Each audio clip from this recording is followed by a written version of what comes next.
poppin', y'all? It is your boy, Gardi3, and welcome to Coffee and Sports, the morning show. And of course, joining us is the pillar of Coffee and Sports. He is Mo Better. How you doing, Mo? Hey, good morning, Brett. Morning, chat. Let's talk some sports. Now, I'll be honest with y'all, it's going to be mainly NFL today, but not going to lie, Mo. I got to ask you one quick NBA question. Have we ever seen any? Because I was watching highlights of a really random role player last night, and you'll appreciate this. Has anybody given you an angrier 6 points a game than Quincy Acey? I was watching some Quincy Acey highlights last night, and I don't think I've ever seen anybody give you an angrier 6 points and like 6 rebounds a game. Truly intense player. I didn't check it out, but I did see on social media some of the sentiments that you said. So I'm definitely gonna have to go back and look at the highlights if he's mean mugging and that many people are talking about him. No, yeah, he's so funny to watch because he really just mean mugs everybody. And you think like, oh, he must be on like point 20. No, that was his like third bucket of the game. They're up like by 10, and he's just bringing that intensity. So shout out to Nets legend Quincy Acey. But why not get right into the game last night, Mo? Cowboys Lions. This is a game to me where it felt like we almost had two losers. Let me explain what I mean by that. Cowboys lost. Their season's done. They have a 9% chance to make the playoffs. They can still do it. Odds are not great. The Lions won. Now they have a 55% chance to make the playoffs. They're kind of cooking. But can the secondary really overcome losing Brian Branch, who they pretty much said that they already fear that it's an Achilles. So it sounds like not only he can be done for this year, but an injury this late, that could linger into next year. So I don't know, Mo. It's felt like one of those games where there was a winner, but both teams, it feels like both teams in one way or another kind of lost last night. That's the way I read it. The Branch injury to me, it's uncanny how Detroit can have so many injuries, and most of them tend to be on defense for whatever reason. And I think this injury to a secondary and a defense that was already a little depleted, it just puts more onus on the offense to have to score more because the defense is going to have that much more difficult time stopping other offenses. It's a weird thing. Detroit, they're like right in the middle of this run, and yet you feel like the run is kind of stagnated. I think it's a difficult task ahead, not for them to make the playoffs, but for them to go on a deep run in the NFC. So I'm with you. I think they have a really good shot to make the postseason, but I think their ultimate goal, what Campbell and company want to do, is obviously win the NFC. I think with their defense being so depleted, I just don't think they'll be able to do it. Yeah, it's just something that happened. It happened to the Lions last year, where by the time they made it to the playoffs, they were just so banged up and depleted that they just kind of didn't have the juice to take on the Commanders at that point. And then we're starting to see it again this year. It just seems like it's the toll playing for, Dan Campbell. He's aggressive. He wants to play physical. But this is another year where it just seemingly is starting to catch up to the guys late. So I'm not exactly sure how they kind of try to figure out this almost seemingly issue every year of just losing key guys late. It's unfortunate, right? Because look, obviously I'm a Green Bay Packers fan, but I don't want to see anybody banged up. I want to see everybody make it to the playoffs healthy. If I beat Detroit to the playoffs, I want to do it when they're at 100%. So I do hope that they figure out this almost like curse or seemingly injury issue they seem to have every year, where we're about to get ready for clutch time, and all of our star players are going down now. Look, I'm with you. You root for your favorite team. You admire other teams and players from afar, What I don't want is I don't want to beat somebody when they're not at their best. And I definitely don't wish injury on anybody. As a fan, I want to see the best versions of the Lions put out there. It just seems uncanny that every time around the middle of the season, um, the injury bug bites them, and it doesn't bite them a little bit. It takes a huge chunk out of them, and it's usually almost always on the defensive side of the football. It's tough, and they're in a tough division because of your Packers, because of the Bears. Every game is like a playoff game for them going forward. So while I'm not necessarily a Lion fan, I hate that they have to deal with these injuries the way they've had the last couple of years. Oh, absolutely. And speaking of games being like a playoff game, Mo, this week we have a ton of games with playoff implications in the NFL. I figure why not go through and give our NFL predictions for each game this week? Who do you think's going to win? Just because there's so many games that matter this week. Like this 12 o'clock slate. The first two games that catch my eye, Mo. Bengals, Bills.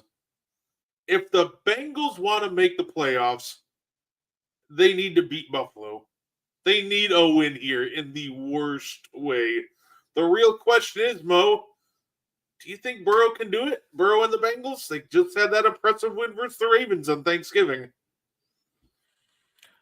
Look, I think Joe Burrow, when he's upright, can do anything. The sky's the limit. He's that elite a quarterback.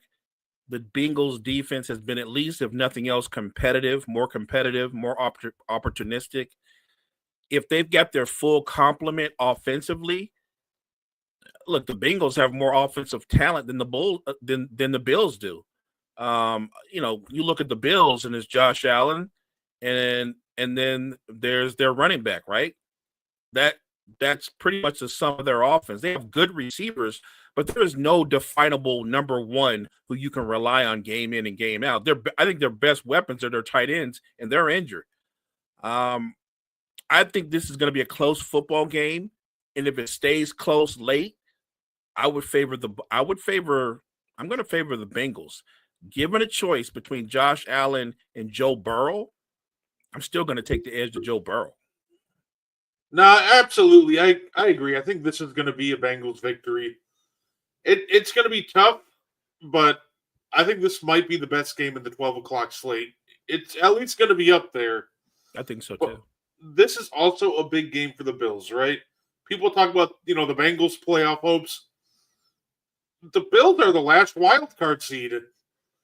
And guess what? The Texans are nipping right on their heels. So a Bills loss and a Texans win gives them the same exact record. That makes things really interesting going forward. So it's a game where everybody's going to be looking at the Bengals need to win, for playoff aspirations. This also feels like a must win for the Bills because you can't really be losing games this late when you have a team like the Texans who are now all of a sudden hot, nipping right at your heels. Look, agreed. With the records, not just in the divisions, but in the conferences being so close, I feel like from this day forward, every game, if you're in the hunt, is a playoff game, right? Like, we would have, a few weeks back, we wouldn't have dreamed that the Bills and the Bengals would kind of be in the same position, but they're in the same position. The Bills have faltered. They haven't been nearly as good as they started. And the Bengals have surged, obviously, with the return of Joe Burrow. Every game to me in the AFC is a playoff game. And I love that because the winners, the people who win the most when games are that intense and that meaningful, are the fans. Absolutely. And it's funny that with the Texans, that's also feels like a must-win game for both teams. We have the Texans who have who are nipping, like we said, right at the Bengals' heels, 7-5, and the Bills are 8-4. Well, guess what? They're facing the Chiefs this week. The Chiefs are 6-6, right behind the Texans.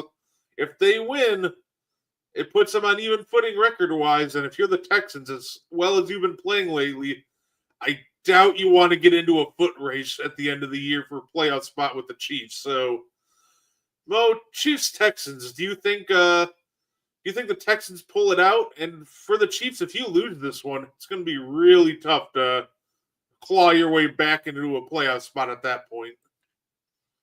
So let's start off with the obvious. Texans have a great defense. If they have an Achilles heel, it's the inconsistency of their offense. But if let's say their offense puts up 17 points and they don't turn the football over, it's just a tough defensive game. I think the Texans will win. The problem is this, though. I think we can still admit Kansas City still has one of the better defenses in football. Maybe it's not as good as the Texans, but they're like a big game defense. Spags is still, to me, the best DC in football. Knowing what you know about the Texans offense and CJ Stroud and what this means, the magnitude of this game, I'm going to say the Chiefs win a close defensive battle. I'm going to say the Chiefs get at least 2 turnovers off of CJ Stroud. Yeah, I'm going to lean Kansas City this one, and I think Andre also makes the other great point. Games at Arrowhead, that's one of the toughest environments to play in. And I think we're going to see a desperate Chiefs team. And a desperate Chiefs team that's just fighting for their playoff lives is a scary Chiefs team.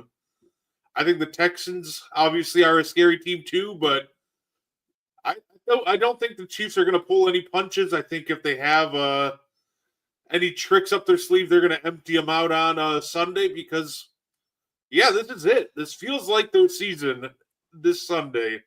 They couldn't afford to lose to Dallas, and then they lost to Dallas. So now it feels like every game from here on out is must win. But the Texans, last thing you want to do is hand them the tiebreaker over you. Correct. So I'm going to lean Kansas City because I think they'll understand the magnitude of this game for their playoff hopes. And it being an Arrowhead. That's where I'm leaning towards. I think Kansas City has been in these tough situations before. I think they understand that this game, to me, is very much their season. And they're an Arrowhead. I don't think you have to have an MVP Mahomes performance. He just has to outperform CJ Stroud, which I think he'll do. Say another game with playoff aspirations. The talk of the town for the first 8 weeks, the Indianapolis Colts. Well, now we're in the dog days, and they've hit a bump in the road, and now all of a sudden they found themselves in a 3-way dogfight in the division. Colts, Jags, and Texans are all nipping at each other's heels. Well, Colts, Jaguars this Sunday. Once again, this game is very important for both teams because, hey, you want to give yourself the tiebreaker over the other one. So they actually play each other twice in the next couple weeks. So both games will be of massive importance. But Mo, who do you think takes this first one? Do the Colts maybe figure it out here and be who they were the first 8 weeks, or do you think that these last couple weeks have showed who they really are? I think the Colts need to stop this slide. And we can all agree they've lost in the last couple of weeks. But if you saw those games, it's not like the other team dominated them or blew them out. They're in those games. They're competitive in those games, but they haven't been able to make the big play late. And the imposing defenses has done a terrific job of shutting down Jonathan Taylor. And that's really the key. If you can control Jonathan Taylor and make them be more one-dimensional, relying slowly on Danny Dimes, that's a recipe that would favor your team. In the bigger picture, though, I think the Jaguars have been very good, and I want to give Trevor Lawrence credit. I think he's been rock solid, had a good season. They found ways to win games that I thought they would lose. This is a big game, and I think all the momentum leans towards the Jaguars, but like the theme has been this morning, I very much believe that this game is a make or break game for the Colts. So I'm going to lean towards the Colts. I think Andre's correct here. I'm going to lean Jaguars on this one. It feels like that the Colts season kind of took a turn for the worse when Daniel Jones got hurt. now all of a sudden, the mobility from Jones isn't exactly there. All of a sudden, he just isn't making throws like he used to. It's hard for him to, step into these because obviously it's a leg injury.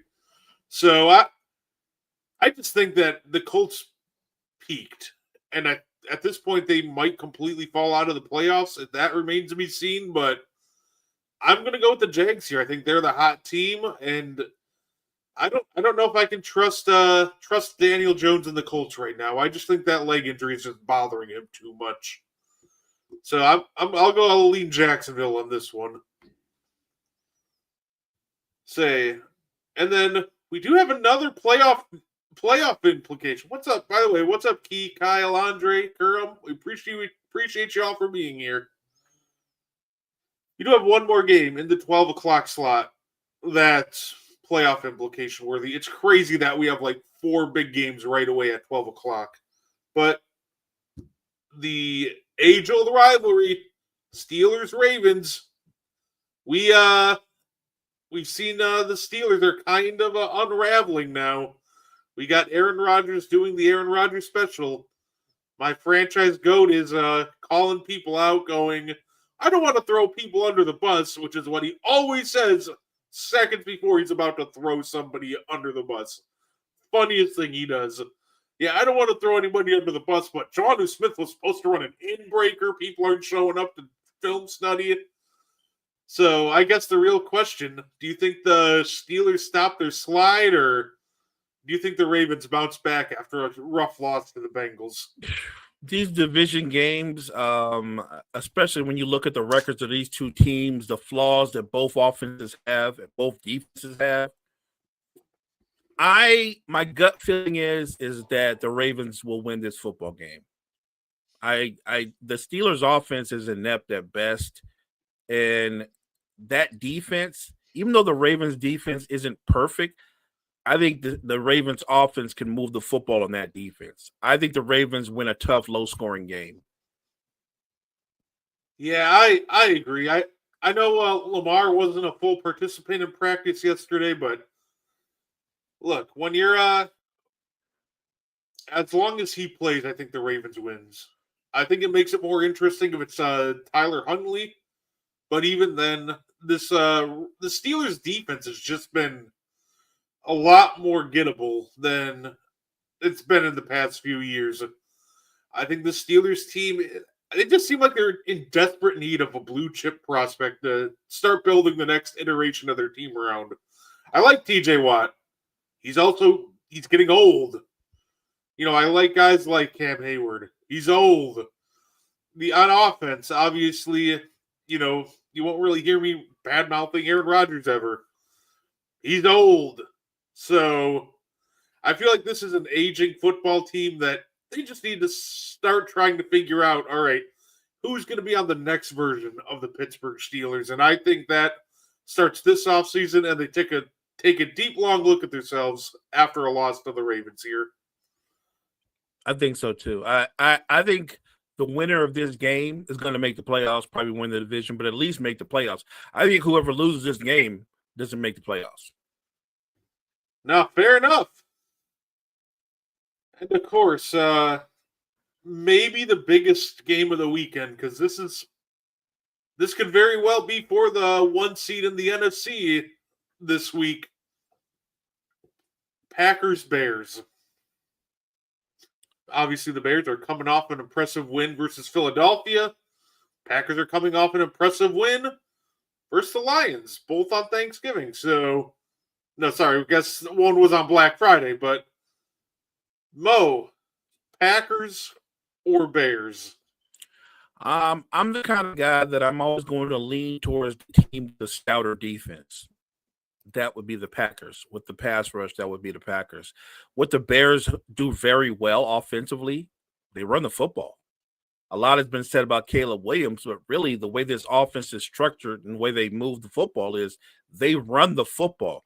Caleb Williams is a complement to their run game. He's got one job: don't turn the football over. I think Green Bay's defense is not going to allow Chicago to run the football up and down the field. I think Caleb Williams is going to have to put the ball in the air. he's going to put the ball in harm's way, and I think the Packers get a couple of turnovers off of him. I've got Green Bay winning the game. I don't think it's going to be that close. I'm going to say 27-17. Yeah, it's one of those things. Ben Johnson has our number. Hey, we were competitive in both games versus the Lions last year, so here's the thing. I'm actually happy that the Bears are good again. And here's why. People talk about rivalry.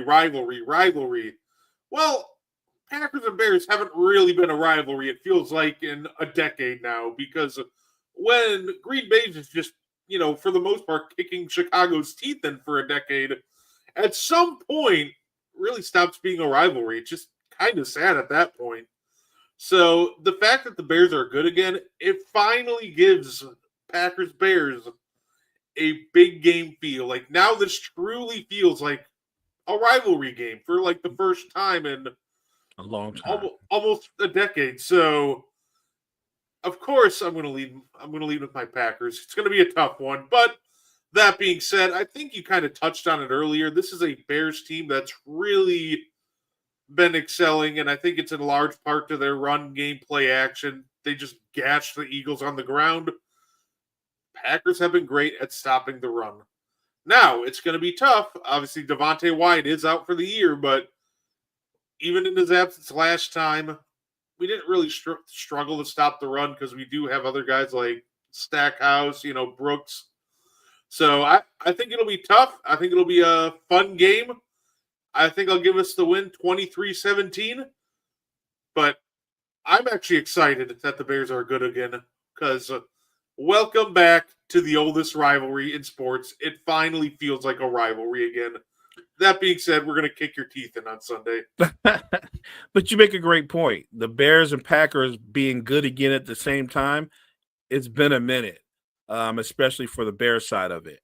And so, I think this is a big spot. It's a big opportunity for both of the young quarterbacks, especially Caleb Williams, because I do think he's going to be challenged once they control the run game. So, look, we're going to find out just how good this Bears team is. I'm impressed with their run game. I'm impressed with their offensive line's run blocking. I'm impressed that Caleb Williams has done a really good job of not turning the football over like he had in past seasons. So it sets up for a great matchup. I still think Green Bay's defense will be the tell of the tape ultimately. Yeah, absolutely. And look, I'm actually I'm going to give all the credit in the world to the Bears because I feel like they actually deserve this, right? Because before the season started, this was a team that you ask a lot of people, and they're like, well, I can maybe see them beating the Vikings. Maybe they finish third in the division, but maybe the Vikings are still better than them if J.J. McCarthy amounts to something. So they'd still have a really good chance to be last. And now look at them. They're fighting for first in the division, and not even just in the division, first in the entire NFC. So Caleb Williams has taken a great leap. So as much as it's rivalry week, still a fan of the game altogether. And I would be remiss if I didn't give the Bears credit for, their improvements this year. Ben Johnson changing the culture. And, Mo, the Monday night game, man, this is big. Eagles-Chargers. Eagles are, they're sliding at the worst time. This feels like a reverse version of 2023, right? Oh, yeah. 2023, we watched their defense just get picked apart. Now it's the offense that is just kind of holding them back and getting picked apart. They face, of course, a Chargers team that's also attempting to fight for their playoff lives. They're chilling at 8-4. So they got the Texans potentially with a victory on Sunday. Now all of a sudden you got the Chiefs in the mix. We got one team that feels like trying to right the ship in the Eagles. I don't think they're in any danger of losing the East. And we got another team that's just fighting for their playoff lives. So who do you think figures it out? Do the Eagles kind of course correct here? Or is it the Chargers figuring it out? First of all, let me give a shout out to Coach Jim Harbaugh because the Chargers have been ravaged with injuries on both sides of the football, especially on their offensive line. And they still have found ways to ground out wins. So I think the Chargers have grit, as much grit as the Eagles do. Um, Look, this game is going to come down to which quarterback doesn't turn the football over. I really think that. I think the Chargers don't run the football as well as they'd like, obviously, because of the offensive line issue. So Justin Herbert's going to have to be able to attack the Eagles' secondary. The question is, because of the Eagles' pass rush, will he be able to do that? I think this is going to be a good old school physical defensive battle. I want to give a slight edge to the Eagles, but I think it's going to be a close football game. And it's weird to say that because if you look at both teams, I'm just talking about on talent on both sides of the football. Everything was screamed that the Eagles would dominate the Chargers, and I don't think the game's going to play out that way because not the way Harbaugh coaches football. His team is going to be physical now, no matter what, especially at the point of attack. So if I know Saquon Barkley is going to be a non-factor in the run game, I think they're going to come after Hurts. And the question is that offense going to continue to struggle? If the Eagles' offense resembles what it's looked like the last couple of weeks, they're going to lose football game. Plain and simple. No, absolutely. By the way, welcome in, Damian. Best of luck on Sunday. I'm going to pick the Chargers in this one. It feels like this entire thing that with the Eagles, it feels like it's a coaching issue. It's not a talent issue. The Eagles have talent all over the board. So we can talk about, chemistry. If you want to listen to the chemistry issues potentially between guys like Hurts and A.J. Brown, you can tune into Wire to Wire. The NFL Genius will tell you all about that. I think from, my perspective, just like watching the games without diving too much into chemistry, it just feels like it's coaching. The Eagles' offense is predictable. This is a team that they don't run a lot of crossers. They don't really mix it up a lot. They're running a lot of basic like hitch routes and just go routes. It's just the problem is I feel like you can kind of tell what the Eagles are going to do before they even do it. And when you're tipping off plays and being predictable in the NFL, I think that's a massive issue. It felt like that's a big reason why they lost to the Bears. You could just tell a lot of the times when they're like when you see certain personnel in the game, okay, it's a run, then they proceed to run it. So I feel like the Chargers win, and it just feels like with the Eagles, they just gotta mix it up and get a little more unpredictable with their play calling, diversify the route tree. You have great offensive talent. You can do so much with that talent. They just seem to stick with the most basic plays and the most basic routes, and they go, okay, it's all good, when in all reality, it's not all good. I don't disagree with the points you laid out, but we need to factor in that the Eagles' run game has been non-existent the entire season. So we talk a lot about one-dimensional. The Eagles are clearly a one-dimensional team. They have no run game. And that's a strange turn of events considering they had the number one run game in all of football last year. They had a guy who rushed for 2,000 yards. And it's weird because I thought coming into the season, of course he's not going to repeat 2,000 yards, but I thought Saquon's still under 30. He's still in great shape. He's probably going to have a 1,400 yard season. In a 17-game season, Saquon Barkley might not crack 1,000 yards.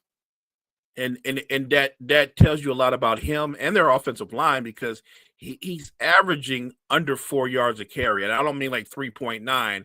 I mean like he's around 3.5. Like they get beat at the point of attack all the time. He's contacted it in the backfield more than he's probably ever been, at least since he's been an Eagle. They're just losing the battle up front.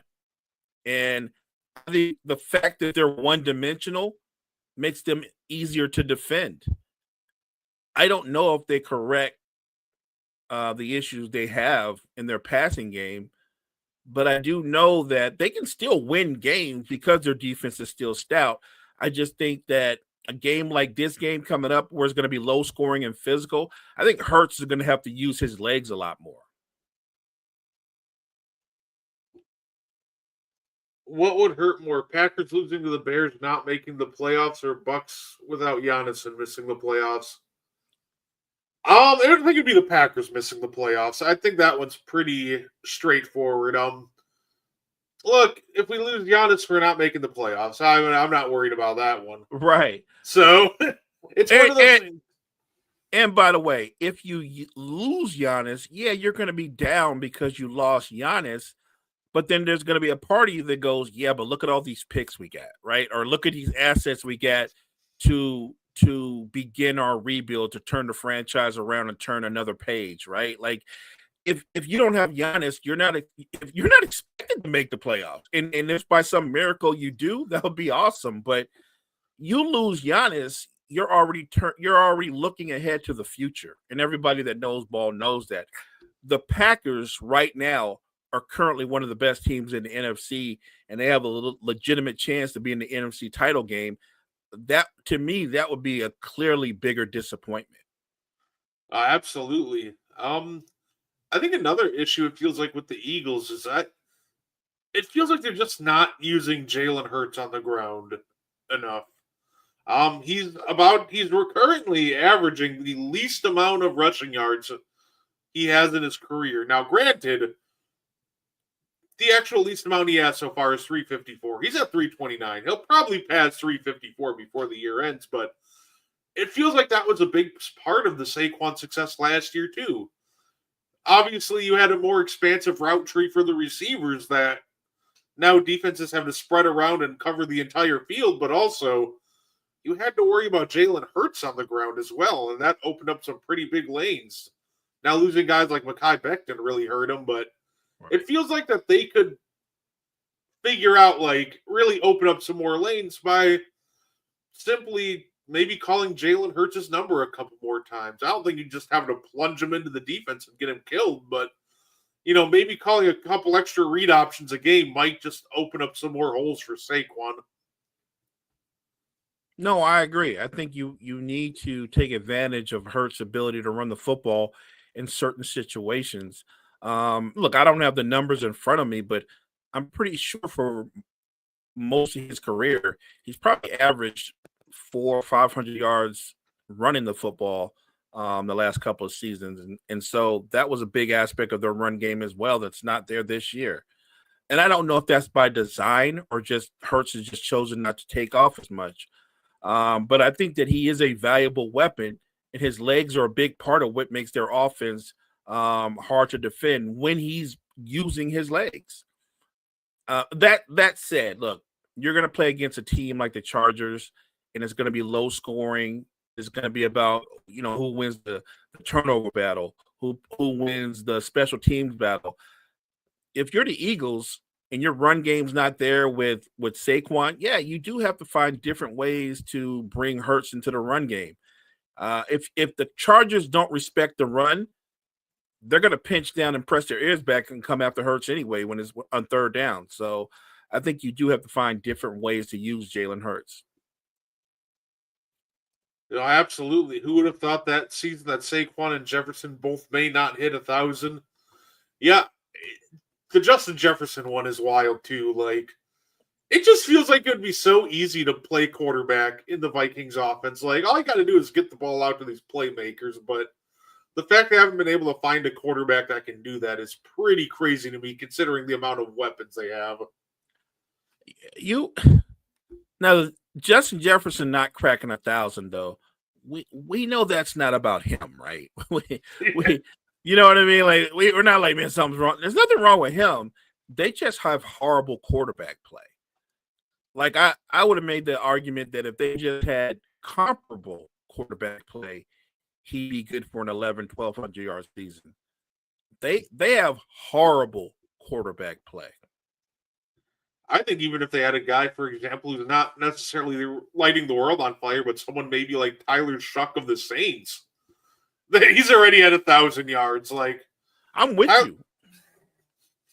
Tyler Shuck's been a gamer. He hasn't been blowing the world away, but he's been more than serviceable. And I think you throw even someone like him on the Vikings, and you have a pretty explosive offense, actually. I'll go a step further. I'm sure you'll agree with me.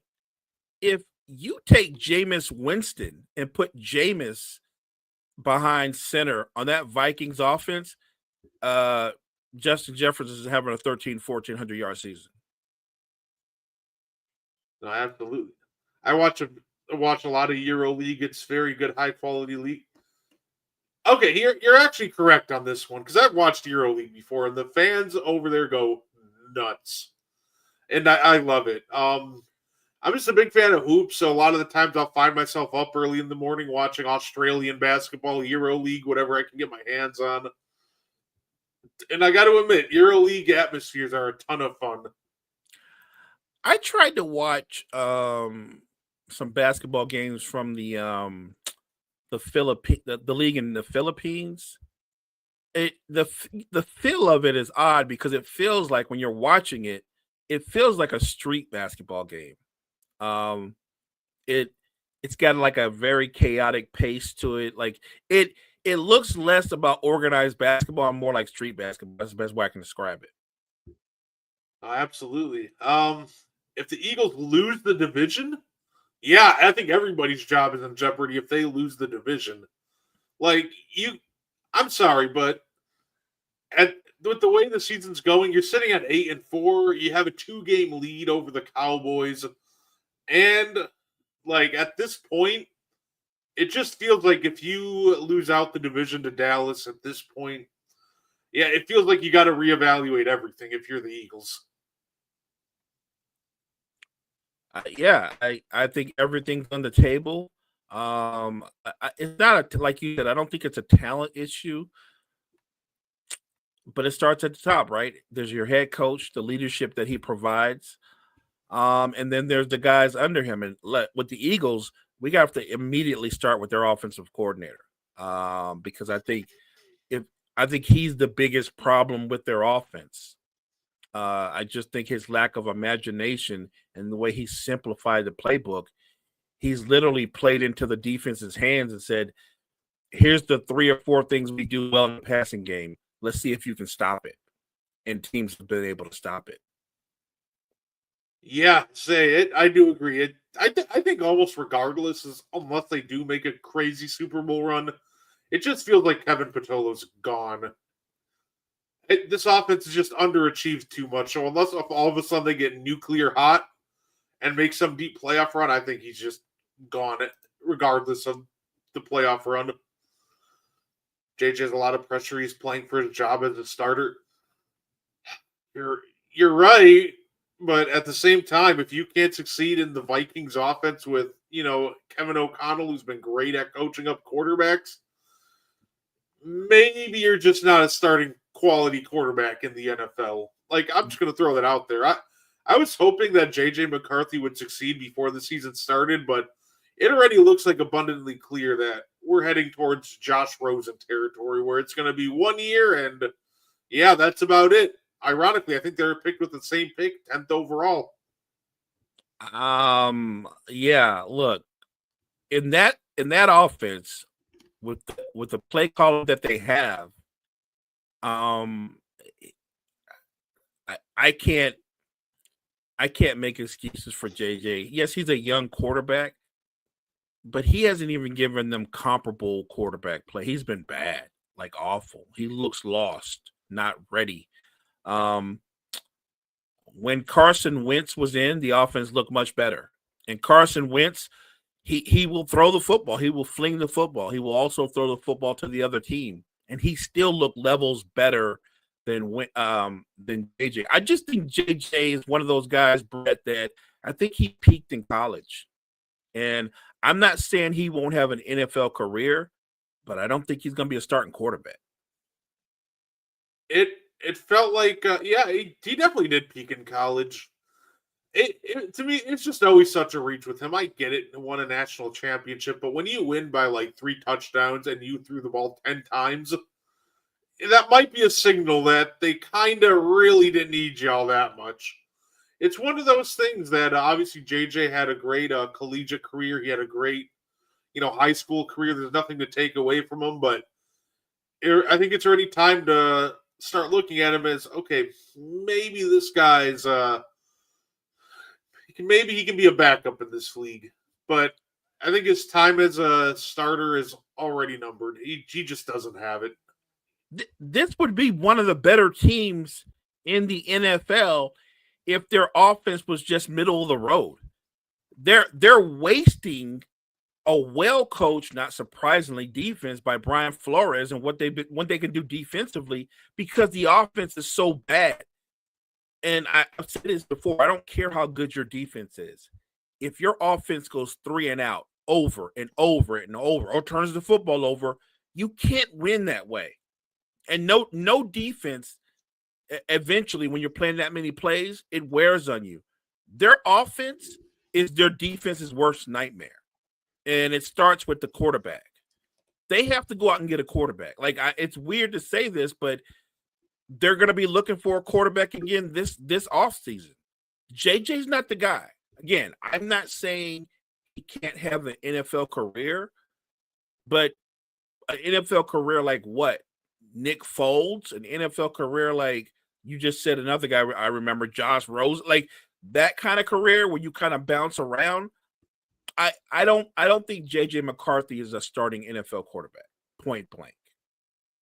I think he's going to have an NFL career something closer to Trey Lance in all reality. He'll bounce around because it'll be, well, he was drafted high, so the potential's got to be there. I just don't think that potential ever materializes. By the way, I saw the funniest report, Mo, and I immediately kind of laughed. Somebody posted, and this is hilarious to me, the Titans have reportedly not ruled out selecting a quarterback in the upcoming draft. I thought that was the funniest thing ever. I saw that. I'm like, yeah, you know what? I'm immediately selling that because you don't draft a quarterback at number 1 overall and then draft another one the next year. I just thought that report was kind of hilarious. So that's a fake report. I'm assuming because if it's real, if it's real, oh my god! Like you just got Ward. He's in his rookie year. He's in it. I want to say it again. He's in his rookie year. It is not like you put like a ton of talent around the kid. You have to set your franchise quarterback, even if he's a young guy. You have to set him up for success. And it starts with the requisite talent around him. O-line, wide receivers, running back. Maybe a more imaginative offensive play caller.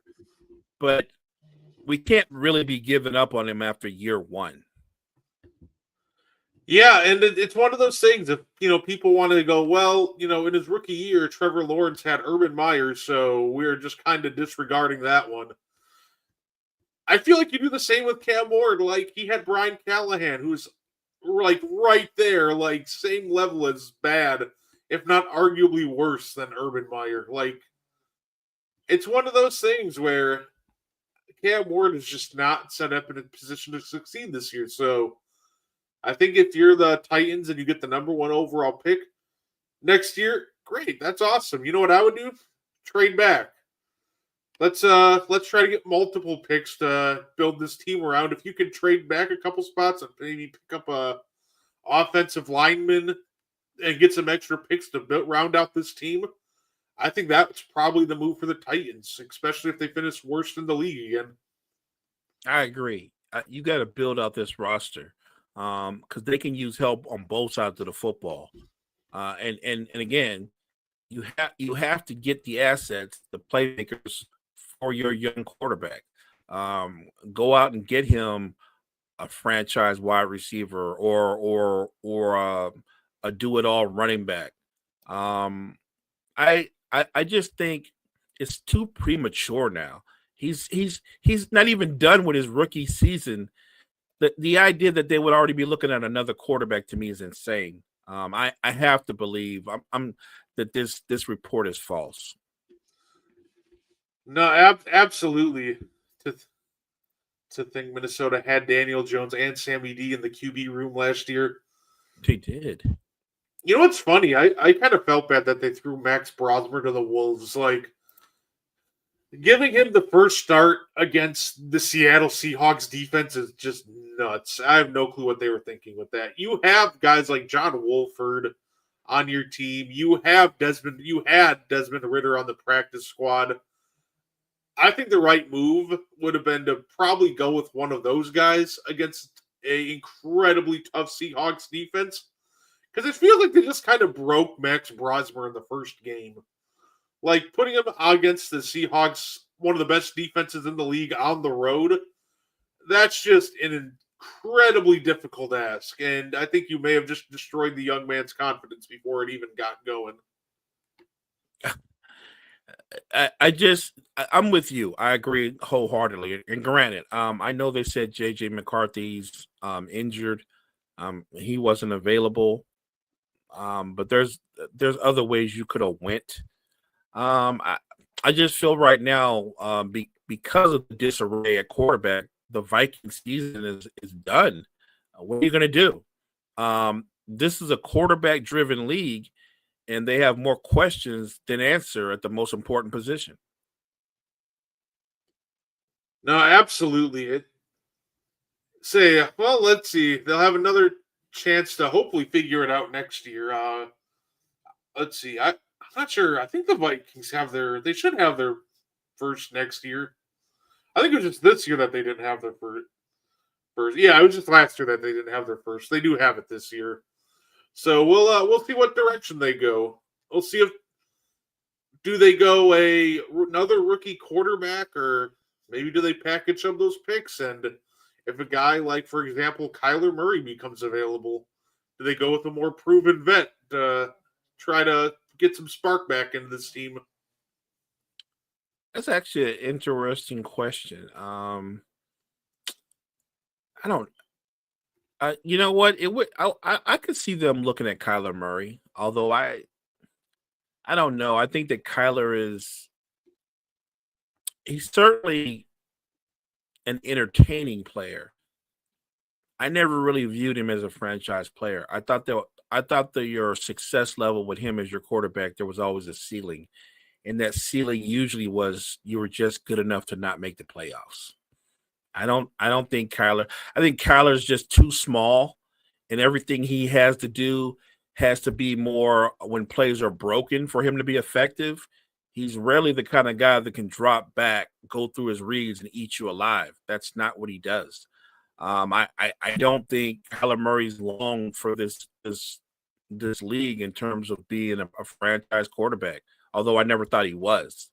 I think he's entertaining, but every team's goal is to win a Super Bowl. You're not winning a Super Bowl if Kyler Murray's your quarterback. Nah, absolutely. But at the same time, it just feels like the Vikings like move to make if he becomes available, or some like higher level vets available. It because if they struggle again next year, I feel like everybody's safe this year. Obviously, there might be some changes on the coaching staff, but I think guys like KOC, I think the general manager is safe this year. If you go for another rookie and let's say you strike out or you try JJ McCarthy again and he struggles, maybe all of a sudden next year after next year you're not so safe. So it feels like there might be some pressure on them to turn this around quickly, especially after just winning 15 games last year. So I could see them, pivoting and going, "Oh, we need to win now. You know what? Let's go get a guy like Kyler to try to elevate our ceiling short term, and we'll figure out a long term quarterback later." Oh, I'm not saying they wouldn't do it. I mean, I'm just saying I wouldn't do it. But no, I'm with you that the Vikings, because of the success they just had, knowing what Brian Flores is going to do with your defense and the weapons they already have, all you need is comparable quarterback play. Look, Kyler can give you that. Um, I I don't I don't know if he can lead you to 13, 14 wins. I doubt it, but he's certainly an upgrade from JJ. Absolutely. The other big NFL news we had is Darius Slay. He hit waivers, got claimed by the Bills, and now in the same vein as Jair Alexander, he's stepping away to see if he wants to continue playing. Which kind of leads me to this question, Mo, because we know some of these vets, they just kind of want to pick their own location, and when they ask for their release, they don't really want to get claimed off waivers by certain teams. Say clearly, Darius. It doesn't seem like Darius Slay wants to be in Buffalo. It didn't seem like Jair was too eager to go to, Philadelphia. Do you think maybe after a certain amount of years, some of these vets in the league, it would be maybe fair to them if they didn't have to go through waivers, just let them hit free agency and kind of pick where they want to go? Look, I think if you've been in the league for an established amount of time, like both guys, yeah, I kind of like the idea that you know that the vet can turn around and make a decision on their own. Like I've been released and I've cleared waivers, and they can kind of control their own fate. Um,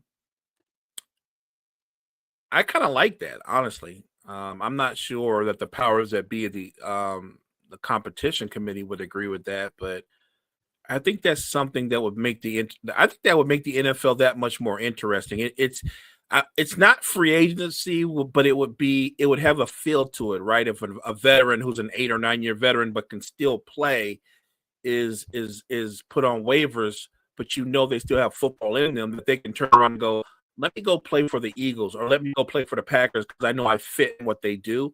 I kind of like that. Oh, fair enough. Say, Keon Coleman situation. Are you talking about the Cam Newton randomly going on an impassioned rant about Keon Coleman?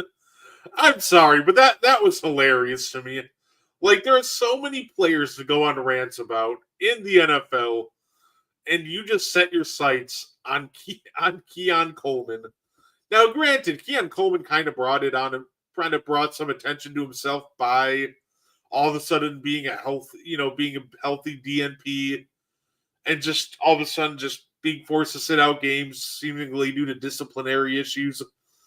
But the fact that Cam Newton had enough and just went on a rant on Keon Coleman is, to me, it's just a funny thing to do because that is one player I didn't expect to get so much attention. I didn't see Cam's rant. Now I'm sad that I missed it. Yeah, it's just, I don't know. It's just, he's just such a weird player in the sense that obviously he was always going to be a big piece of what the Bills wanted to do going into the season. So you knew he would get Well, talked about a sure. little bit. I just never expected him to get this much attention. It's, to me, it's kind of funny. Say, yeah, it obviously, Mo, we got like 5 minutes left. I wanted to throw in a little WWE talk right at the end. Sure. It's something interesting, right? John Cena had an interview ahead of his final match next Saturday, and I found it interesting that apparently he said that he wanted to work. Well, he said 220 dates, just like the old days. Well, that one final full time run, but WWE said, "Now we only need you for 35." Hmm. I just find that so interesting because you'd think WWE would be like, "You want to work like every date, in the year? Great, awesome. Even if you're just there to talk, we know you'll sell out arenas and move a ton of merch." So I just found it interesting that Cena was like, "Hey, I want to work every date for you guys," and they're like, "Nah, we good. We don't need you that much." I'm a little surprised that they would say that because, to your point, it's John Cena. He's got a huge following. Even if he just came out and spoke, his words would move merchandises. It would bring fans to shows. It would raise ratings on Netflix. That is strange that they would. I don't know why you would distance yourself from one of your greatest superstars when he's offering to work more on his last tour of duty. yeah, it doesn't really make sense to me. And look, if you're the WWE and you claim to love the fans the way you do, more of John Cena would be beneficial to the fans. You know what I mean? So I don't understand that way of thinking at all. It's one of those things you feel like if he worked maybe a couple extra days too, would help him get into more of a rhythm in the ring sooner.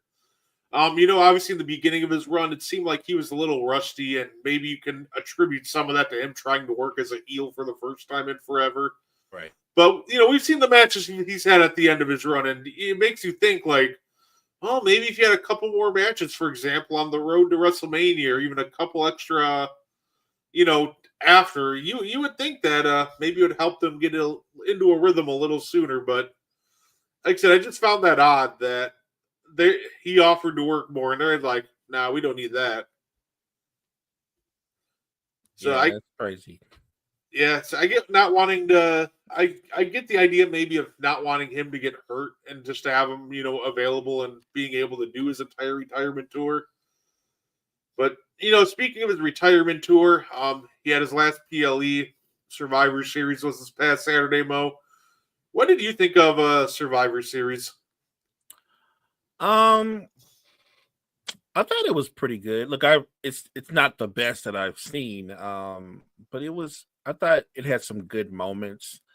Him again being the great performer that he is, willing to take the L for Dom. I love that Cena is always pushing younger wrestlers forward, and you knew he was going to do it, Brett, because you knew like winning the IC belt was just something that he could put on his mantle that he hadn't done. So he didn't care to he had no problem giving that belt up, right? Um, and the way they did it was entertaining, right? We get the return. Uh, her name escapes me now. Liv Morgan. Liv, and I love Liv. Liv comes out, and it's weird because she did a Cena to Cena, right? It's I'm hugging him, and then the crazy look comes in her eyes. Which, by the way, for Liv, that's really easy. And it played out perfectly. And Dom, being Dom, finds a way to win, and all of a sudden, every time you think the Judgment Day is done, they've got like 9 lives, like a cat. They keep going.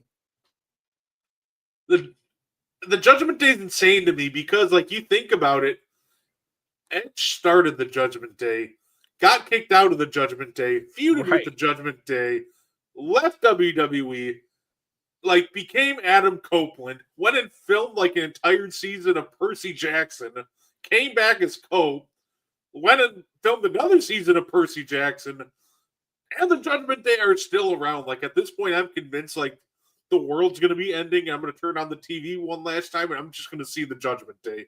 Yeah, they're survivors, man. Every time I'm thinking, okay, they're done, they're not relevant no more. Nope. Dom's the IC champion.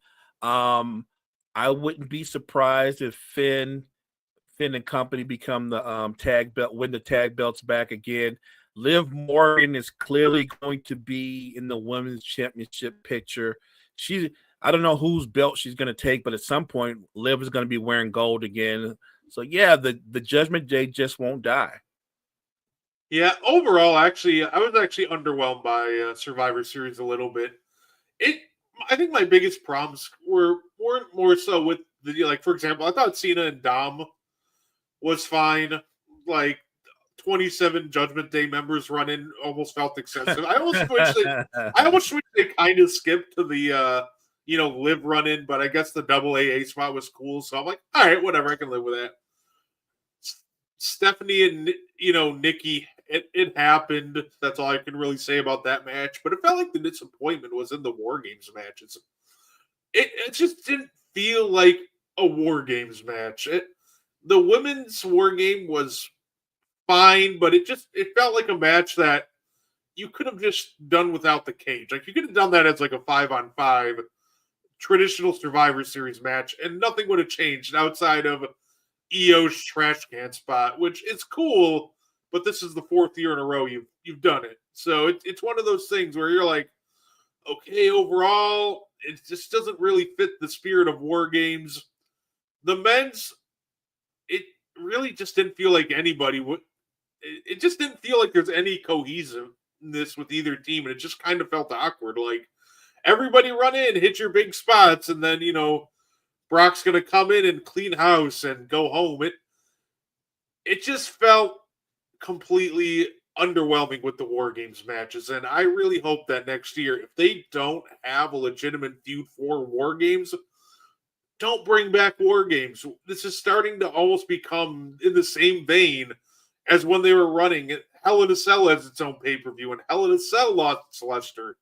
It's starting to feel like we're trending that direction with War Games, and I really don't want to see that. So I think next year, maybe take a year off of War Games to let it recover and bring that hype back around it. I think War Games has become bore games. I think it's boring, and I think you bring up a great point. If you're not going to develop a real feud, a real dislike, and the stories connect, it doesn't work. I thought both War Game matches, honestly, to me, Brett, they felt like matches that they could have had on Netflix on Monday. You know what I mean? Like they felt like that, like a TV main event, and less like a pay per view main event, and that should never happen. When fans are paying money to watch you, it's supposed to feel like something special, and it didn't feel like something special. And even the wrinkle at the end where the guy comes in dressed in black and who was it? And um, I felt like they did that like spur of the moment. You know what I mean? Like I think they literally were watching the match that we were watching, and they were like, "We got to do something." You know what I mean? And even that didn't really do anything. It just brought up questions of, I think it was Austin Theory, or it was, I don't know who it was. I'm pretty sure, but I would be disappointed if it was Austin Theory. I'm like, when did you suddenly bring in a guy who's irrelevant and try to make him important? That wouldn't make sense at all. They're trying to sell it like, was it Seth Rollins? And you're just like, brother, Seth Rollins hasn't moved like that since the Authority days. Like, that is Right, not Seth Rollins. I promise right. you that much. Somebody said, somebody asked me, I'm not kidding, on TikTok they were saying, was it The Rock? And I was like, he can't move that quick anymore. No, no. I was like, he would have struggled just climbing over the cage. It wasn't him. Whoever it was, they were young enough and agile enough that they could do that. So anybody that's thinking it's one of the older wrestlers, no, it's not. Somebody did that to me too. They're like, you think it's Jericho? I'm like, do you think Jericho is getting up the cage that quickly? Right, right. No, no. Say also, I guess one last thing before we get on out of here, man. If Jey Uso doesn't want to be known as an entrance merchant or an entrance guy, don't run back your entrance in the middle of War Games. Like, he did that whole speech of, oh, I got to go back to my old ways, Zeus. I'm more than just an entrance. And then proceeded to run it back in War Games. I'm like, dude, if you want to prove, like, you're not an entrance, you're not just an entrance, don't just run it back in War Games. Like, to me, that I don't really care when he runs it back in all reality. It doesn't bother me as much as most. I just found it ironic that he did that whole spiel, and then it's like, yep, in the middle of the most important match on the pay per view, we're going to run it back. That's fun. It's funny, but it's facts. Yeah.